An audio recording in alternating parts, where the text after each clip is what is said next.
Hey guys, John here, and welcome to the series How to Use Harmless. In this video, we're going to do a brief overview of what the synth is, what it maybe is not, and all this cool stuff that comes with this synth. So you might be thinking to yourself, why Harmless? Well, it's a single page synth, so you're not going to be bogged down in menus and menus and pages and pages. What you're looking at is basically what you're going to get with exception to the drop-down list. It's simplistic, it's easy to use, but you get great results very, very, very fast. You get a lot of the cool features of Harmor, but it's in Harmless, so a very cool kind of concept that ImageLine has created. So Harmless performs subtractive synthesis using an additive engine. If that doesn't make sense, hopefully by the end of the course it will, because we're going to go through everything of this synth. So over here in the timbre section, you have 11 built-in waveforms with down here custom, so you can import a custom waveform that maybe you've made or maybe you've downloaded or something like that. You can bring it into Harmless and you can use it. Very cool. So you have a very cool pluck mode right over here, and we're going to have a dedicated video just for the pluck because there's a lot of little intricacies with this knob here, but it sounds cool. It's a very cool feature, and there's a lot of different options you can kind of play around with it. Moving on here in the amp section, you have your volume, you have your pitch detune, obviously up 24, minus 24, then you have your detune. This one's a little bit special, and we're going to talk about that later. You have some grit, vibrato, and LFO. You have portamento. Very cool. And then over here, moving down kind of in the center section, you have your filter envelope. And then you have obviously your filter here, and you have 17 different kinds of filters, which is a lot for a synth. And then also you have your resonance over here, so 9 different shapes of the resonance. This noise one is actually very cool. So if we dial this one up here,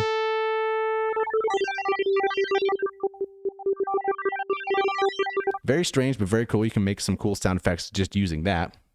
So moving on, we have our unison, and we have a total of 9 voices. We got our pan, detune, all that kind of stuff, which we're obviously going to go over in a later video. Then you have your harmonizer down here, which is pretty sweet. You can do quite a few different options. So let's turn this up here.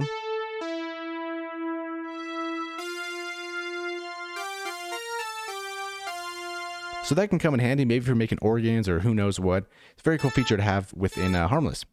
And then over here to our left, we have our phaser, which is actually very cool. We have 10 different shapes here, and the special one, frequency, we're going to get into that later. But the phaser in Harmless and in Harmor, they're not just a phaser. They're much more complicated and more in-depth than you would think than meets the eye. And we're gonna dive all into that. Then we have our LFO, and yes, it's just one LFO, which at first it might sound kind of like a drawback, but it's actually straightforward, and there's a lot of stuff that I'm not like, I need 5 LFOs for this synth. This first dedicated one kind of just does the job overall pretty good. Then you have your built-in effects. You have your chorus, delay, reverb, and a compressor. A lot of these presets are kind of minimalistic. As you can see, the delay, you have 3 different kinds. You have a volume, feedback, and time. That's really about it. The chorus, you only have a mix. The reverb, you only have a volume knob, and then the compressor mix, and so on and so forth. So the concept, it seems to me, is it's kind of like a lot of the cool stuff of Harmor, but you're not going to get bogged down in a lot of the complexities, the graphs and the envelopes and the lines and all the weird settings that Harmor has, but you can use Harmless and it's much easier to use. It's more focused. You can dial up something very fast, and it also sounds very, very, very good.